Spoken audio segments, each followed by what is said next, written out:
বিজ্ঞানীদের প্রতিনিয়ত নতুন বিপদে ফেলছে এআই প্রযুক্তি। পানির পর এবার মানুষের ভাগের বিদ্যুৎও কেড়ে নিচ্ছে এআই। জাতিসংঘের সাম্প্রতিক এক সতর্কবার্তায় উঠে এসেছে ভয়ঙ্কর সব তথ্য। এই কৃত্রিম বুদ্ধিমত্তার নেপথ্যে কাজ করছে দানবীয় আকারের সব ডেটা সেন্টার। অবিরাম চলতে থাকা এসব শক্তিশালী সার্ভার শীতল রাখতে প্রতিদিন নিঃশেষ হচ্ছে কোটি কোটি লিটার সুপেয় পানি।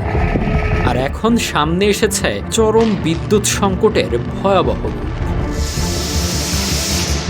প্রযুক্তি উন্নত হলে বিদ্যুৎ সাশ্রয় হবে, এমন ধারণা সম্পূর্ণ ভুল প্রমাণিত হয়েছে। এআই মডেলগুলো যত সস্তা ও দক্ষ হচ্ছে, এর ব্যবহার তত জ্যামিতিক হারে বৃদ্ধি পাচ্ছে। ফলে বিদ্যুৎ খরচ কমার জায়গায় তা ক্রমেই নিয়ন্ত্রণের বাইরে চলে যাচ্ছে।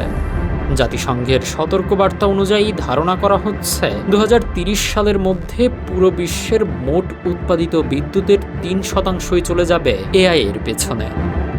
যুক্তরাজ্য বা সৌদি আরবের মতো একটি দেশের সমান বিদ্যুৎ একাই গ্রাস করবে এই প্রযুক্তি। আমাদের ভিডিওগুলো বরিশাল পিরোজপুর থেকে দেখছেন মাসুদ রানা, দিনাজপুর থেকে দেখছেন মঞ্জুর, কক্সবাজার থেকে দেখছেন মাহমুদ, দুবাই থেকে দেখছেন সুকুমার রয় এবং কুমিল্লা থেকে দেখছেন শাহাবুদ্দিন। আপনি কোথা থেকে দেখছেন তা জানিয়ে দিন কমেন্ট বক্সে। এই বিপুল বিদ্যুতের যোগান দিতে গিয়ে যে পরিমাণ কার্বন নির্গমন এবং বর্জ্য তৈরি হচ্ছে, তা পৃথিবীর পরিবেশকে এক অনিবার্য বিপর্যয়ের দিকে ঠেলে দিচ্ছে। ডিজিটাল অগ্রগতির আড়ালে এই প্রযুক্তি মূলত বৈশ্বিক সম্পদের বিশাল অংশ নিঃশেষ করে ফেলছে।